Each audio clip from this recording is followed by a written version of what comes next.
Welcome back to the Freedom Network. If you're interested in the basics of VA disability benefits, then this is the video for you. Let's do this.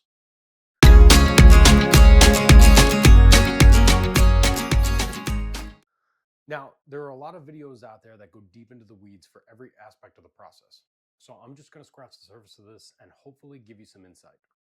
Keep in mind with this video, and this is important, there is no one-size-fits-all experience for dealing with the VA, especially with the process of obtaining a disability rating. I'm going off my personal experience with the VA process, and it was pretty straightforward. You will, however, hear some horror stories from other veterans about their dealings with the VA. This video is purely meant to inform those that have no idea about the process and are interested in the benefits that, if they are entitled to, should apply for and receive. The monthly compensation from the VA is only one of the entitlements you will receive because of a disability rating, and we'll get into the other benefits later. I've included a link to the VA website disability section below. Now, I'm going to post quite a few links in the description, and I'm going to sound repetitive, so every time there is a corresponding link to what I'm discussing, you are going to see this pop up at the bottom of the screen. So feel free to pause the video and go and check it out. I've also gone ahead and broke this video into chapters. So if you are looking for specific information, please feel free to jump to whichever section you are looking into, but I encourage you to familiarize yourself with the process in its entirety. What is a VA rating and who is qualified to receive one? So this is straight from the VA disability website because I feel it explains it pretty well. VA disability compensation, or pay, offers a monthly tax-free payment to veterans who get sick or injured while serving in the military, and to veterans whose service made an existing condition worse.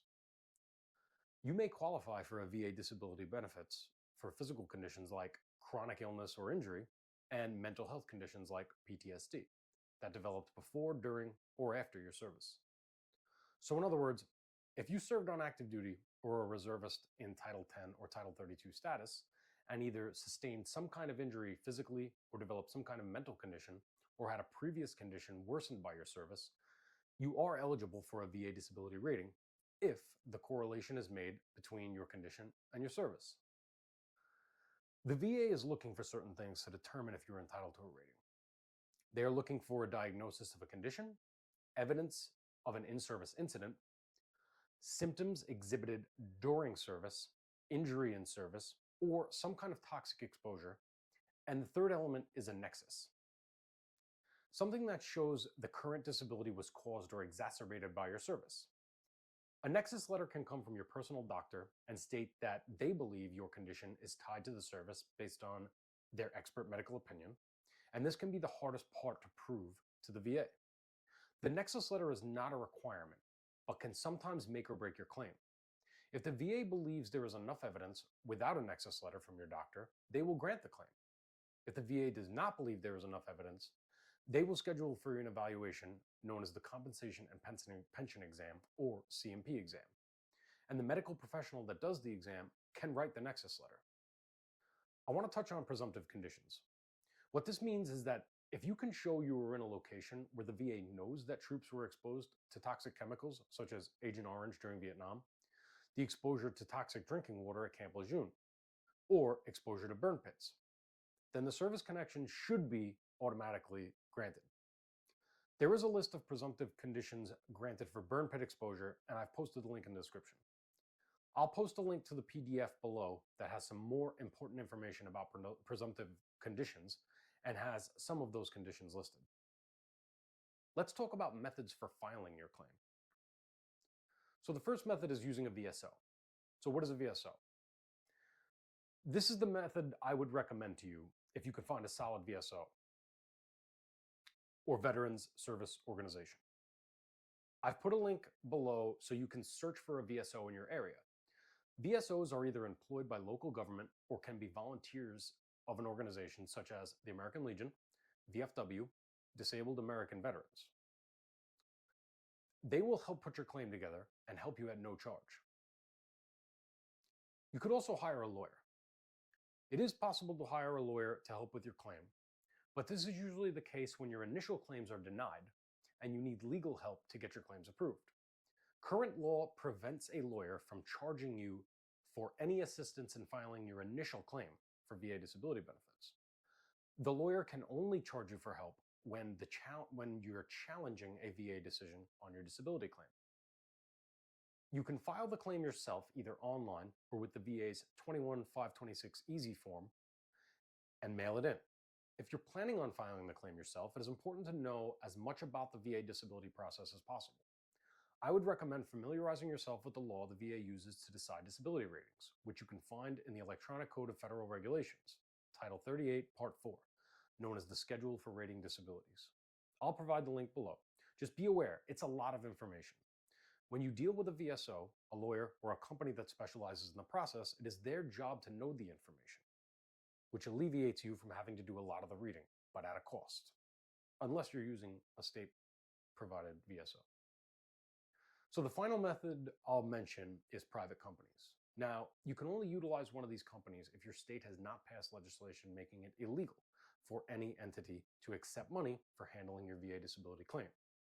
The states of New York and New Jersey have passed such legislation, and therefore you cannot utilize a company like this to handle your claim, unless you reside outside of one of these two states. So let's get into providing evidence. It is within your best interest to provide as much evidence to support your claim as possible. This evidence can include any medical evidence you obtained while in the military, as well as medical evidence from your civilian care providers. But what if you don't have documented medical evidence for something you're trying to claim? Well, this is where the concept of a lay statement, spousal or family statement, or buddy statement come into play. You, your family member, or fellow veteran can write a letter to the VA stating why they believe that your injury or illness is related to your service and why you chose not to seek care for this condition prior to applying for a service connection. This can be done with VA Form 21-4138, and I'll post that link below. C&P Exams. If the VA decides they need more evidence to grant your claim, they will schedule you for a compensation and pension exam, otherwise known as a C&P exam.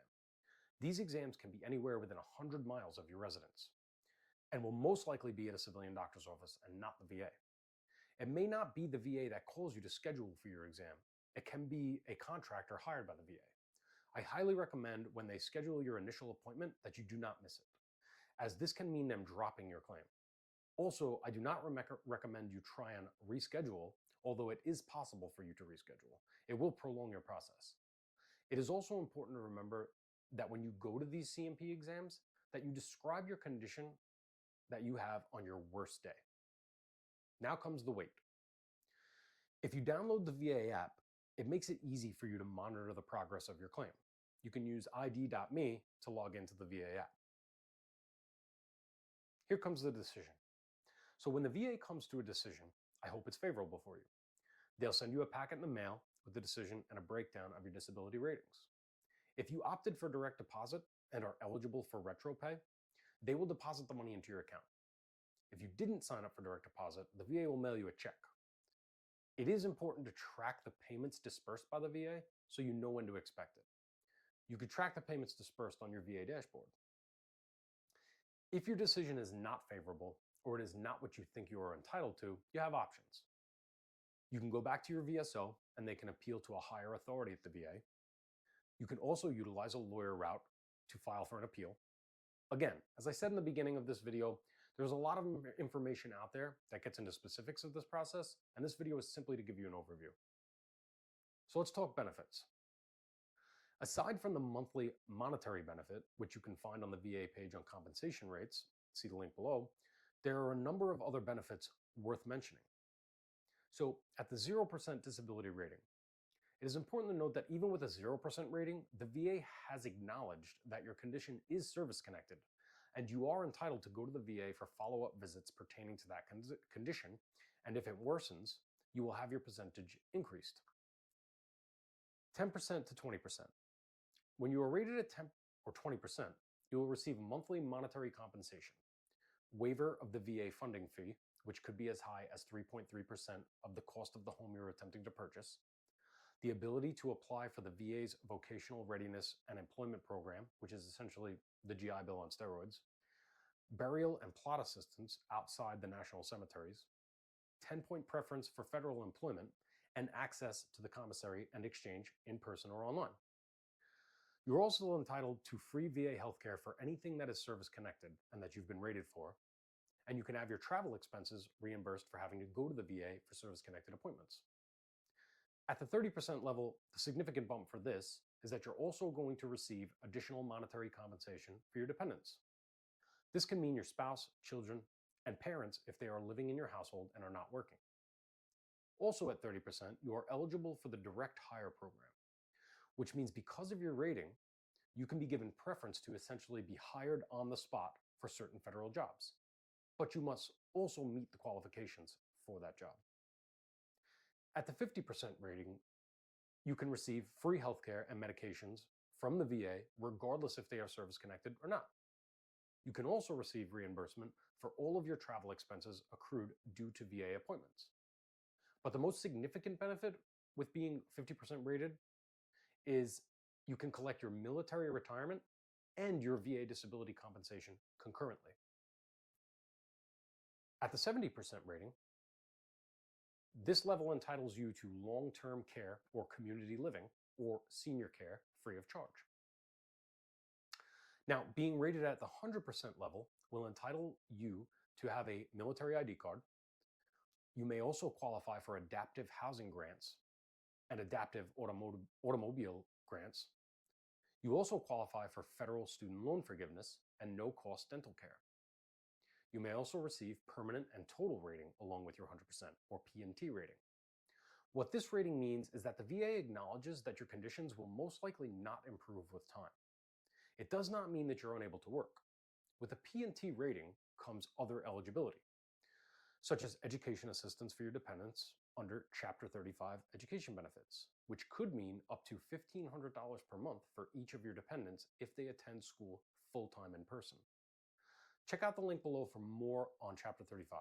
This is a great benefit. Your dependents are also now qualified for healthcare through CHAMP VA, which is a health cost sharing program, meaning the VA will share the cost for certain healthcare services and supplies.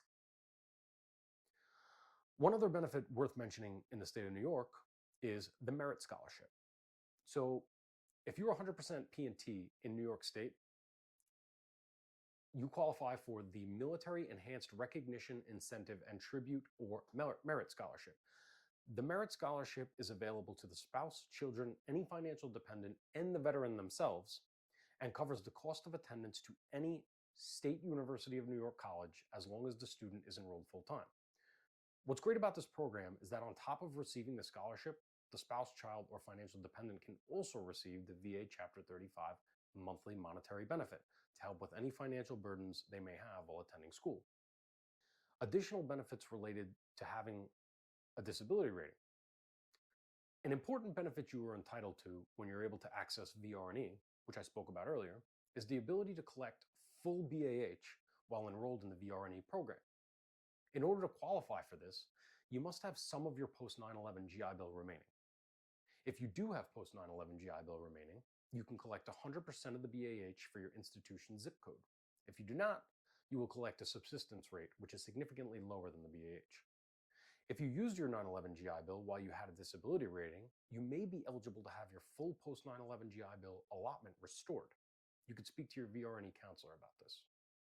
You also may be entitled to benefits granted by your local government if you received a rating, such as preference for hire on civil service tests in the form of additional points, property tax deductions, as well as free access to state parks.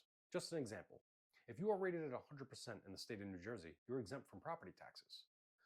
The state of New York does it a bit different. They'll take your rating percentage and give you a half of the percentage off of your assessed value.